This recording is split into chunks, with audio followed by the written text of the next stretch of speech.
नमस्कार स्टूडेंट्स, दर्शन class online class में आपका स्वागत है।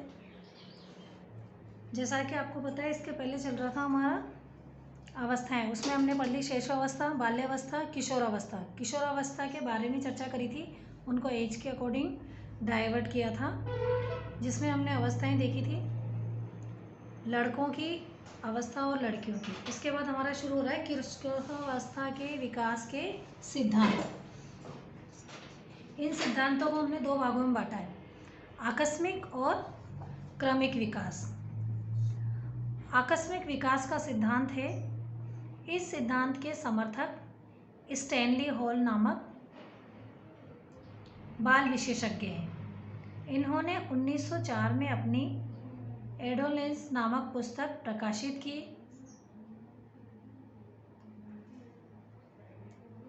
इसमें उसने लिखा है कि किशोरावस्था में नाना प्रकार के क्रांतिकारी परिवर्तनों के परिणाम स्वरूप जो नवीनताएं अथवा विशेषताएं आती हैं, वे एकदम नवीन हुआ करती हैं।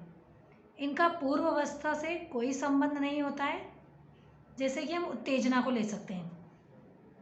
आकस्मिक हम कोई भी चीज़ होती है जिसमें बच्चे को किशोरावस्था के दौरान क्रोध जल्दी आता है या वो उत्तेजित जल्दी होते हैं। अगर कोई भी चीज़ हम नकारात्मक वे में कहते हैं तो भी बच्चा उत्तेजित हो जाता है, और कोई कार्य करने के लिए कहते हैं तो भी वो ज़्यादा एग्रेसिव रहता है। स्टैनले हॉल ने अपने शब्दों में लिखा है, किशोर में जो शारीरिक, मानसिक व संवेगात्मक परिवर्तन होते हैं वे अकस्मात होते हैं, मतलब अचानक होते हैं। इसी प्रकार क्रमिक विकास का सिद्धांत है। इस सिद्धांत के समर्थकों में किंग, थॉर्नडाइक और हेनलिंग्रॉफ है। इन विद्वानों का मत है कि किशोरावस्था में शारीरिक, मानसिक और संवेगात्मक परिवर्तन निरंतर और क्रमशः होते हैं। किंग ने लिखा है, जिस प्रकार एक ऋतु का आगमन दूसरी ऋतु के अंत में होता है, पर जिस प्रकार पहली ऋतु में ही दूसरी ऋतु के आगमन के चिन्ह दिखाई देने लगते हैं, उसी प्रकार बाल्यावस्था और किशोरावस्था एक दूसरे से संबंधित होते हैं। जो ही बाल्यावस्था खत्म होती है, किशोरावस्था की शुरुआत होती है, उसी प्रकार प्रकृति का उदाहरण दिया गया है कि उसके कुछ सिम्टम्स लास्ट में स्थित बाल्यावस्था में किशोरावस्था के प्रवेश के हमें सिम्टम्स नजर आने लगते हैं। इसी प्रकार हम आगे पढ़ेंगे किशोरावस्था के अध्ययन की आवश्यकता। किशोरावस्था की आवश्यकताएं क्या क्या हैं? किशोरावस्था बाल्यावस्था और प्रौढ़ावस्था के मध्य का काल है।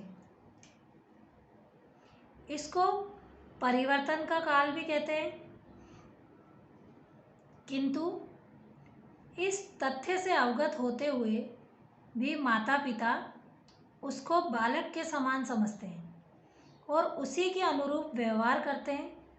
उसको स्वतंत्र रूप से कार्य करने के अयोग्य समझते हैं और कभी कभी उससे प्रौढ़ जैसा व्यवहार करने की अपेक्षा करते हैं। यदि किशोर ऐसा करने में असमर्थ रहता है तो उसे प्रताड़ित करते हैं। कई बार यह कहते हुए भी सुने जाते हैं कि तुम इतने बड़े हो गए हो फिर भी ये काम नहीं कर सकते। इस प्रकार का व्यवहार किशोर को परेशानी में डाल देता है।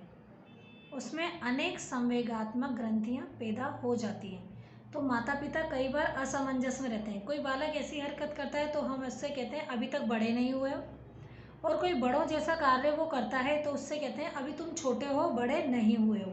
तो बालक इस अवस्था में असमंजस में रहता है, जबकि किशोरावस्था में बालक स्वयं चाहता है कि उसे स्वतंत्र रूप से छोड़ दिया जाए, वो अपने निर्णय स्वयं ले या कोई भी कार्य को वो अपने अनुसार करें। वो किसी का हस्तक्षेप पसंद नहीं करता है। किशोरावस्था में अस्थिरता के कारण किशोर को अनेक समस्याओं का सामना करना पड़ता है। उसमें मानसिक द्वंद्व की स्थिति पैदा हो जाती है। किशोर सामाजिक वातावरण के साथ समायोजन की समस्या अनुभव करता है। वह स्वतंत्र रहना पसंद करता है क्योंकि वह अपने आप पर किसी की बंदिश नहीं चाहता। वो चाहता है कि उसे हर कार्य में स्वतंत्रता प्रदान हो, ना कि उसके हर कार्य पर रोक टोक लगाई जाए।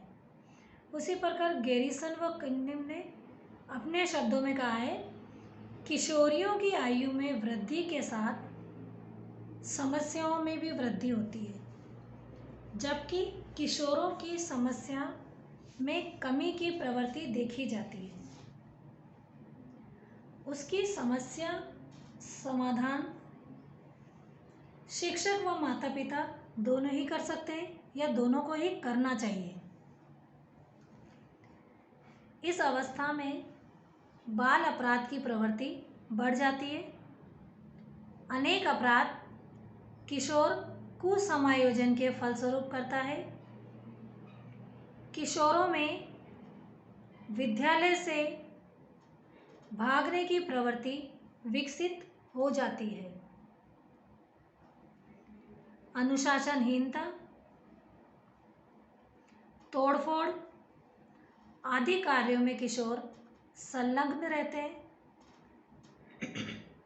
किशोरों की अपराध प्रवृत्ति को रोकने के लिए किशोरों को समझना आवश्यक है।